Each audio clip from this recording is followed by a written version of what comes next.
All right, ladies and gentlemen, if you are joining us now, thank you. This is a look at the Wood TV Live Desk. My name is Luke Laster.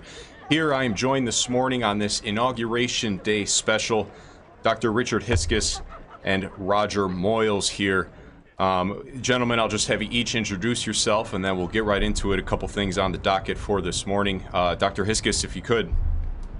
Thank you, Luke. It's good to be here with you on our National Day of Punditry. I'm a former professor at the University of Connecticut for 35 years, and then I was Roger's colleague for the last 7 years at Grand Valley State University. My specialties are environmental politics and human rights. And Roger? And I'm Roger Moyles, and I am senior affiliate faculty in the Department of Political Science at GVSU, and I've been here for 22 years, and I teach mostly American politics and international relations. All righty. So, let's hop right into it. Inauguration Day 2021. Obviously, what we are seeing is unlike anything else, that I don't even know if it's comparable or not to any other Inauguration Day that we've seen. But I guess let's start with that. Is it comparable, any of this security? They were saying it's 3 times more than normal, obviously with COVID, but I guess we could just start kind of on the security detail of it all.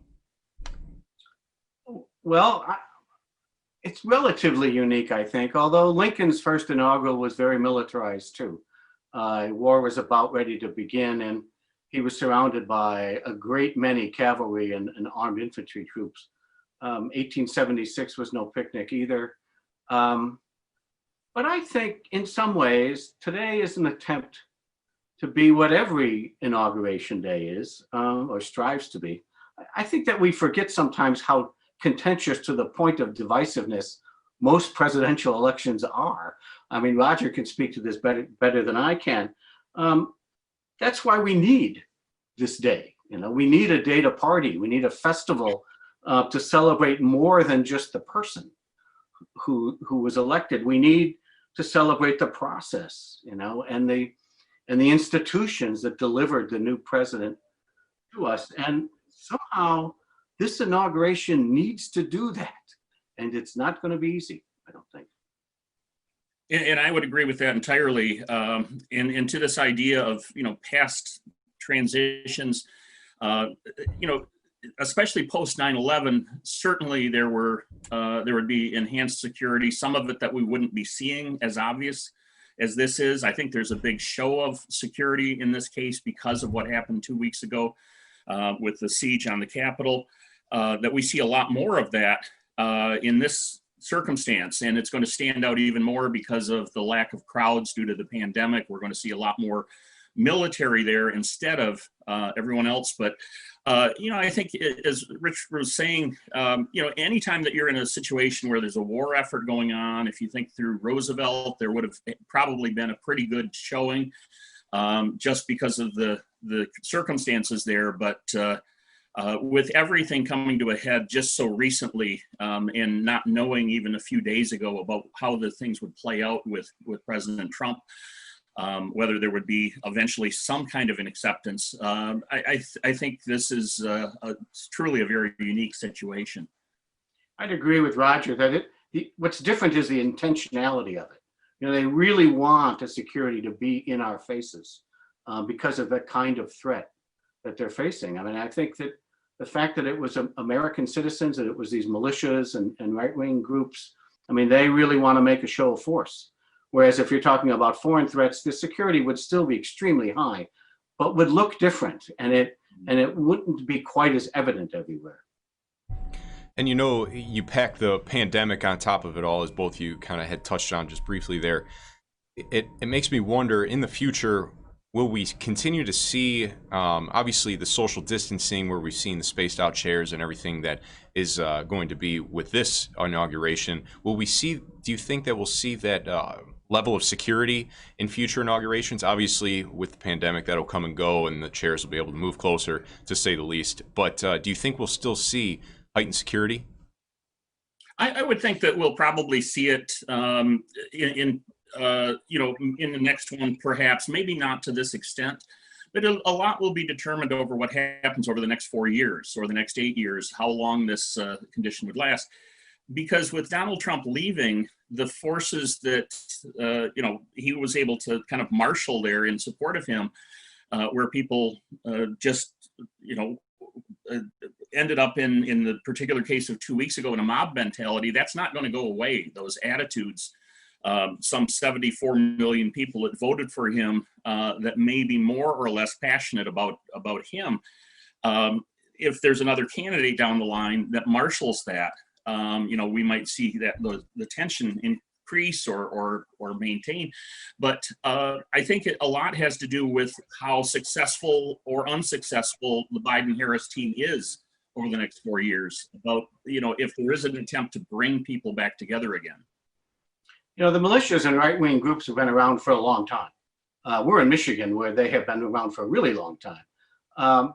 And what's different this time, I think, as we were just saying, is that the nature of the threat is different. So the nature of the security is different. And I think that it's entirely possible that, as Roger says, if the Biden administration succeeds in sort of lowering the temperature and Donald Trump doesn't have his platforms on Twitter and Facebook and so forth, and generally experiences what all ex-presidents experience, which is sort of a gradual fading away from the public eye. If the media can live without Donald Trump, we'll see if they can. But I think that we'll probably, maybe not in 4 years, but I would guess in 8 years, I think an inauguration will look more like what we're used to, which is a very high security event, but not quite. All the fences and so forth. Yeah, and if I could just tack onto there, what you said about Donald Trump finding that he'll fade out, and that's the real question. Will he? Will he put himself out there and not be sort of the retiring president, but actually be a big media force? The talk of him having his own news network or something like that. And I could see him over, within a few months being on the air every day, every night, and kind of confounding things for the future for some time. It's possible. Could be in court too. So yeah, right. And that'll be. We're actually going to circle back around to that. I'm glad that you mentioned that. We'll come back to that in particular. But back to kind of the inauguration itself. What we're seeing too is the current president not attending inauguration and breaking that tradition. Is that another thing that we could see in the future now that it's been done? Is that kind of just something that we'll be able to phase out the camaraderie between them? Well, he's not the first not to attend an inauguration. The second American president, John Adams, and his son, John Quincy Adams, neither one of them attended the inaugurations of Jefferson or Jackson. But it's been a tradition for a long time. I think that Donald Trump in some ways is setting a new standard for being a sore loser. I think that's true, but he was pretty gracious this morning at Andrews, and apparently he did leave a note on the Resolute desk. The question is, I think, does he become part of the President's Club? It's a title of a very famous book that I'm sure Roger's read, about ex-presidents do communicate with each other and with the sitting president, and often sitting presidents come to rely on the advice of former presidents. Whether Donald Trump becomes part of that club is, I think, pretty much up to him. I think Biden could have conversations with him that would be helpful. But they both have to come a long ways to meet in the middle, I think. Do you think we'll see that in the Biden term? Roger, I'll let you speak to that first. Well, I have a sense that I think Joe Biden would probably open to some of that, as long as they were meeting on common ground. At least, it's a matter of a little bit of trial and error there, because there have been a lot of conversations with the president between congressional leaders, and they would come out of it with some kind of an agreement. There'd be some common view on things, and then the president would tweet out something completely different and give a very different message to the public. And so, once burned, twice shy. And so I think I wouldn't be surprised if at some point Joe Biden was willing to try to bridge that gap a bit. But I think he'll probably be cautious about how far he goes with it until he sees some results on the other side. It's a good point. They're very different people in the sense that President Trump was a businessman of a company that had no board of directors. He never had to answer to anyone. Joe Biden, on the other hand, has spent his entire career bringing people together. I mean, it certainly was serving his own interests, but he really knows how to bring sides together in a way. And I think that would include reaching out to former President Trump. But I think Roger's right too, that if he gets burned by it, if former President Trump tweets or uses some platform to give a different interpretation of what the meeting was about, then I think it would not go further. So before we head into kind of speaking a little more on President Trump, is there anything else that I guess either of you would like to add about today's events involved in the whole, all of today? Obviously, we're going to be seeing a lot of socially distant everything, but anything else that either of you would like to hit on in terms of today? It's meant to be a festival of democracy, and I think it can still be that. It's going to be tough, but I don't know if any of you saw the memorial service last night, where they lit the lights along the mall. I thought that was stunning and very healing and extremely well done. So I'm hopeful, and I saw that. I thought, well, today could be very meaningful. Yeah, I agree, and I think the country needs this. We've been going through really a year of the pandemic that's hitting everybody. Everybody's being affected by it in one way or another. And so, in a sense, we are at war with this pandemic and the economic troubles that people are facing. In that condition, sometimes you want to see that the celebrations are tailored, that they're not too extravagant. And I think from what I've heard, there will be some limitation on what's going on, but we can have something of a celebration. The fact that this process is, even after this very, very tense and disconcerting transition period, that we're getting to this point where today we will, have a new president sworn in, and hopefully everything will be peaceful in that setting. Well said. And so, okay, so let's dive into kind of, I guess, what's next for Donald Trump. As we touched on briefly, he doesn't have to go back to Washington. He goes to Mar-a-Lago. Where does he go in the political realm? There's been those talks, as you mentioned, of a television network. What is that going to look like for 45th President Donald Trump? I think it's really hard to say. I mean, as Roger says, there's lots of opportunities that he could avail himself of. I mean, certainly he could have his own show on Fox News or any other networks if he wanted to. Maybe start his own network. That's a bigger pull than a lot of people think, to be able to do that. He's got financial problems too, according to all accounts. He owes a lot of money to Deutsche Bank, which no longer wants him as a client.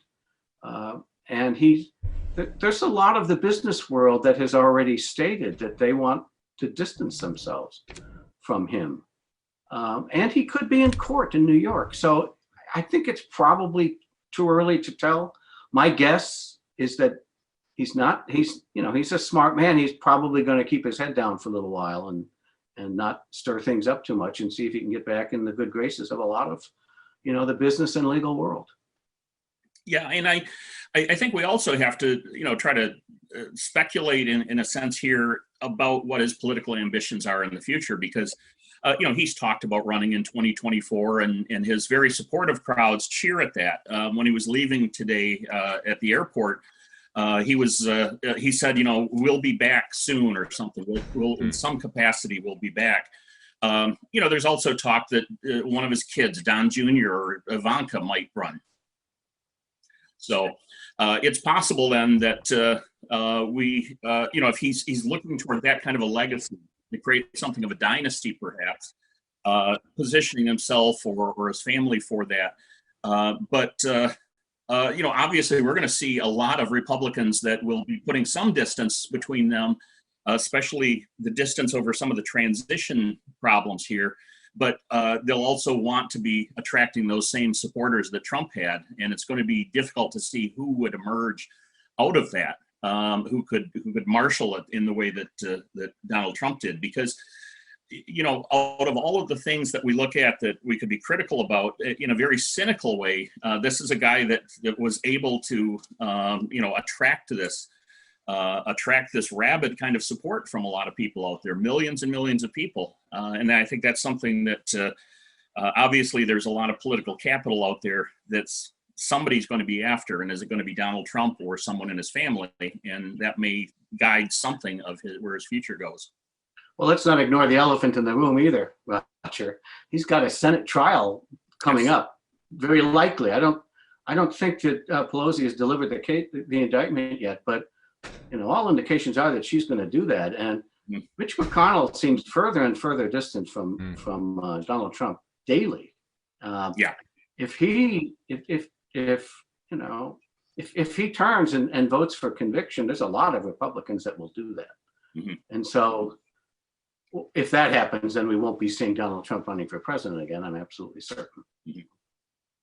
And so that's actually a good segue in 2024. If he is not able to run for president or announces, that he doesn't have any intentions to run, what does that mean to those candidates? Will we see, kind of a wide open slate there for Republicans to try to get his support and get, his following that he had this past year? What is his value, I guess, to these candidates, these could-be candidates? Well, that's a really good question, and one that I don't know that I have a very good answer for, because a lot of it would depend on, if he goes through, if he faces the trial in the Senate, if he's convicted, that's going to tarnish, certainly, for the brand, the Trump brand, and how valuable would it be? On the other hand, if he goes to the trial, is not convicted, then it's just portrayed as more of the same. They've been after me since day one. Look at how they've tried to do this twice. They impeached me twice, but they couldn't convict me. And then that may carry some more value to them. I think we're seeing people like Ted Cruz and Hawley that are really going directly toward that. I think you'll see a lot of other Republicans that will be putting some of that distance in there and trying to get back to kind of mainstream Republican voters out there. It sort of depends on how successful Biden is in reminding people the way politics used to work 4 years ago, that it wasn't something that people had to pay attention to every minute of the day. And I know that, some of us all of us here are all news geeks, so we do pay attention. A lot of people don't want to. And I think if Biden is successful in sort of, getting back to politics segmented off in its usual place, I think it becomes difficult for people like Josh and Ted to really expect a great deal of success. And let's also not forget that the American people have spoken. I really am reluctant to second guess them. This was not a very close election.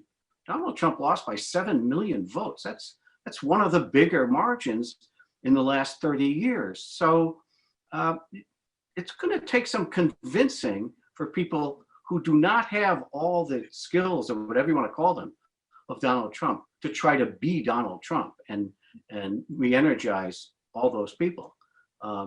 There's 7 million short to start off. So, it's going to be a tough haul. It's a tough haul, but at the same time, we still have that electoral college that will tend to favor them. And I think, and that's something that's just not going to go away.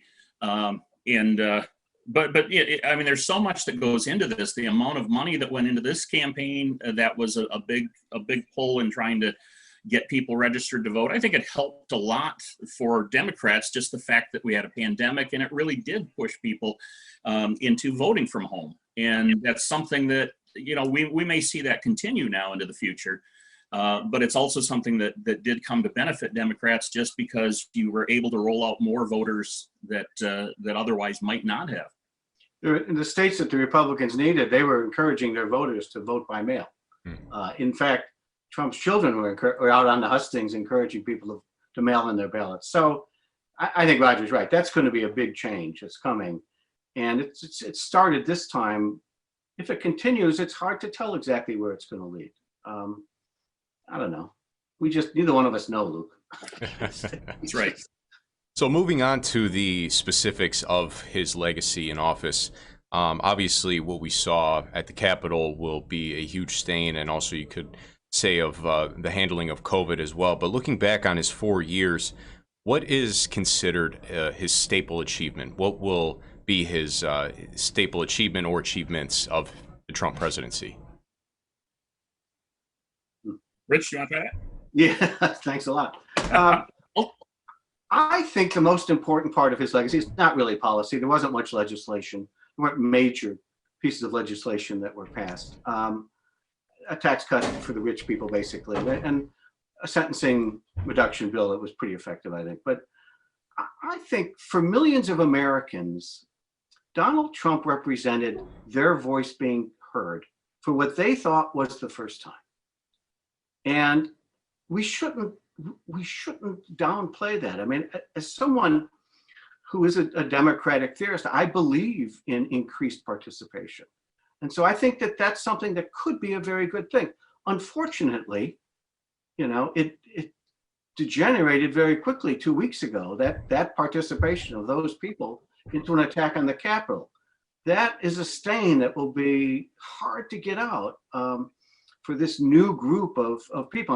I'm not making them all complicit, but I think that the signature achievement of Trump is to bring people into the political process who were not really in it for quite a long time. It took a very bad turn. I think, though, that it's possible that it could benefit. I just believe that more participation is better than less. So that could be a positive and long-lasting contribution of this presidency. I would say that I think one of the long-lasting, I won't say necessarily contributions, but one of the long-lasting effects of Trump's presidency was the reshaping of the judiciary. How many seats he filled, the Supreme Court vacancies, that was something really in concert with Mitch McConnell that they were able to do this very effectively. Part of it goes back from holding Obama back from making appointments, including to the Scalia vacancy. But beyond that, to all of these appointments to the courts of appeals and to the district courts, that's a legacy sort of thing, the effect of that for a long time. I'd also say another effect of this, certainly his tax cut is something that would be popular, probably more so with Republicans, but simplifying the tax code, reducing the number of brackets, tax brackets as well. That's something that I think would be seen as a major achievement for him, with a unified government, having Republicans in control of all the White House and both chambers.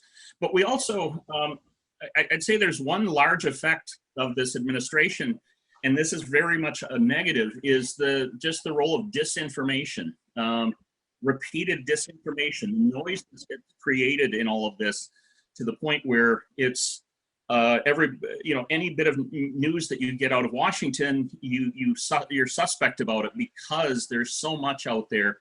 The labeling of everything is fake news, and this I think did great damage to us because anything that was a criticism of the president that came out from legitimate media sources, from sources within the White House, this particular White House, where they were getting a lot of this information, a lot of that was found to be accurate, and eventually the White House would have to walk things back, but.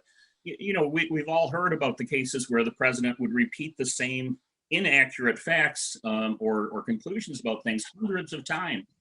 And that's something that, I hope we can get away from that. I hope we can reestablish these patterns over time, where there is some trust in the media and there's trust in our government leaders.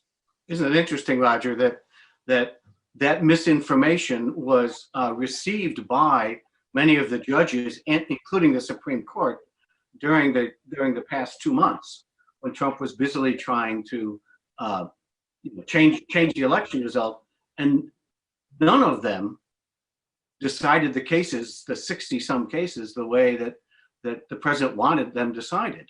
So that the misinformation really had very little traction with all those new judges and Right. new justices in the Supreme Court.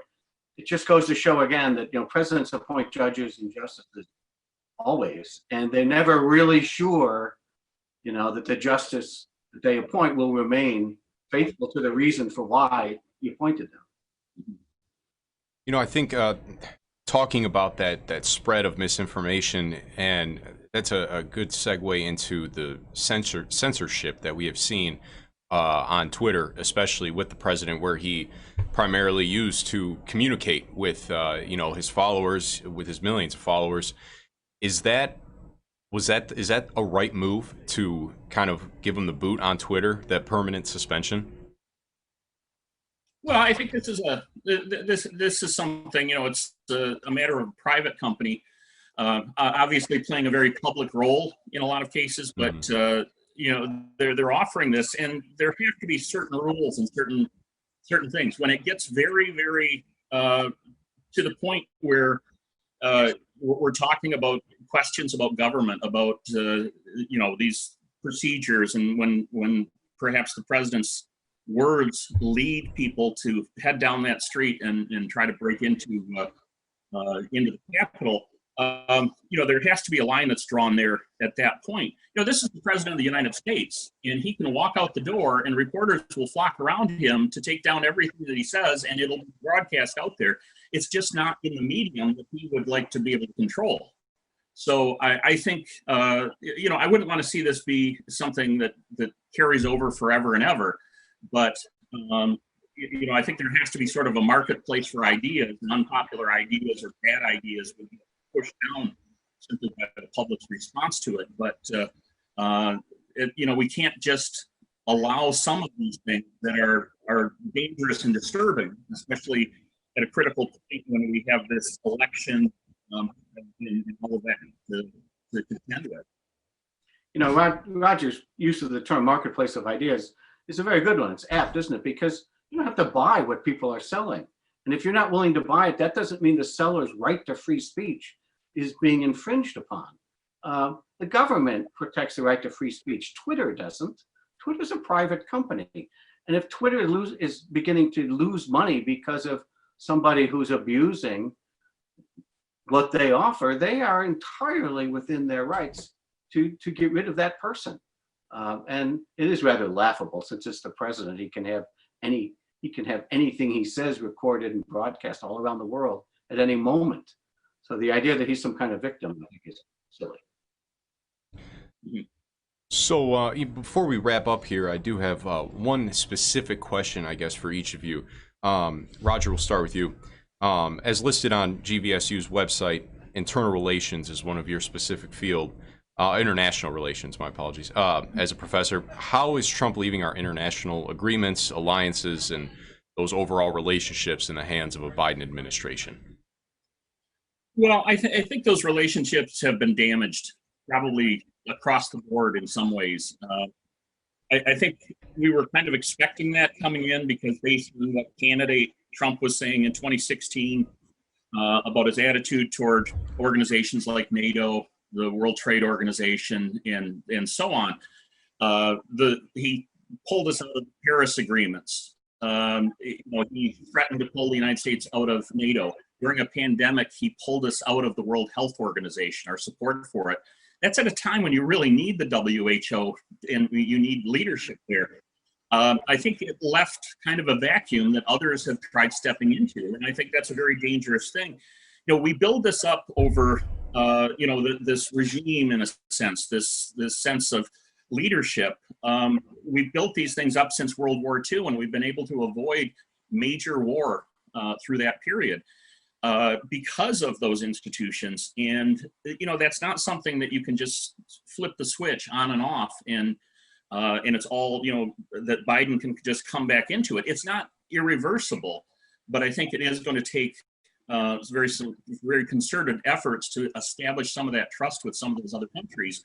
There's in political science, we talk about what's called soft power, which is the ability to follow. You get others to follow you because of the kind of leadership and the values that you have. And when we have someone who really, just knocks that out and kind of disrespect those things, I think it makes it just that much harder. And you can go back to George W. Bush when he really took on, at 9/11, the world was behind us and everything. And then by the time we got to the invasion of Iraq in 2003, the world had turned. We had lost a lot of that capital with the rest of the world, where they had been, giving us so much support after the attacks, but then to turn it around and leave us in that position, it can be wasted. And I think there was a lot of opportunity wasted there by the Trump administration. And I think it will come back, but I think it's not just going to be a Biden term, but it's going to be many presidents, Republican and Democrat or any other party, that will have to restore that.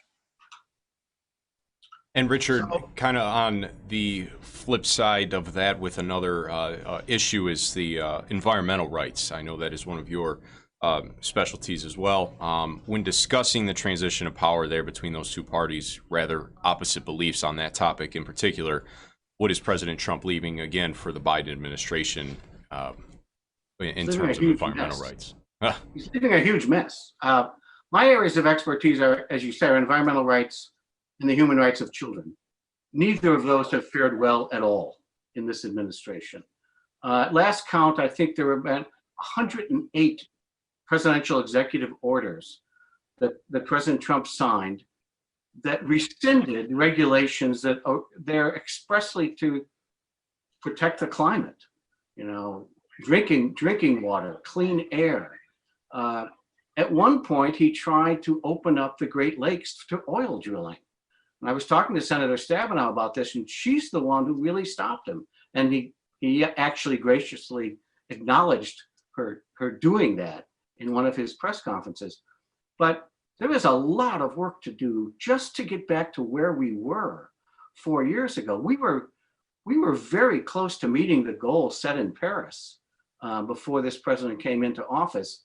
And we have lost a lot of ground. Now, today, President Biden is going to sign an executive order putting us back into the Paris agreements. That's a first step, but it's not that easy to rescind all those executive orders about the environment. And I'll just say one thing about children in this country today. It's not just about the immigrant children who are put in cages at our southern border. 1 child in 8 in this country lives below the poverty line. That always astonishes me, and probably almost everybody else.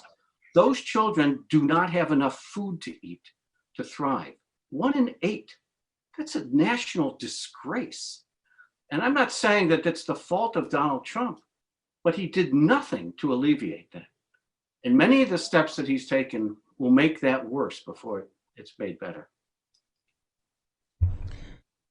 Well, gentlemen, as we wrap up here, anything else that either of you would like to add just on, I guess we can go back to Inauguration Day as a whole as opposed to President Trump's legacy, but anything else, any final thoughts that either of you would like to speak on? I think it's just great that, we are at this point. Hopefully today comes off without any disruption. I hope that we're able to turn a page.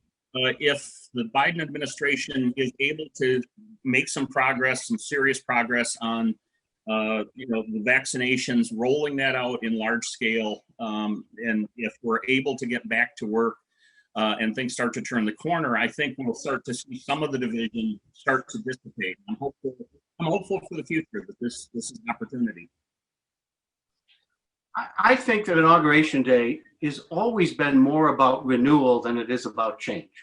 We have a new president coming in, but really this day is about renewing the institutions and the processes of our republic. And if President Biden can succeed, in getting Congress and the courts and the states and we the people to fill the role that we're meant to fill in this republic, then I think, as Jefferson said, the tree of liberty can be refreshed with maybe our sweat instead of our blood.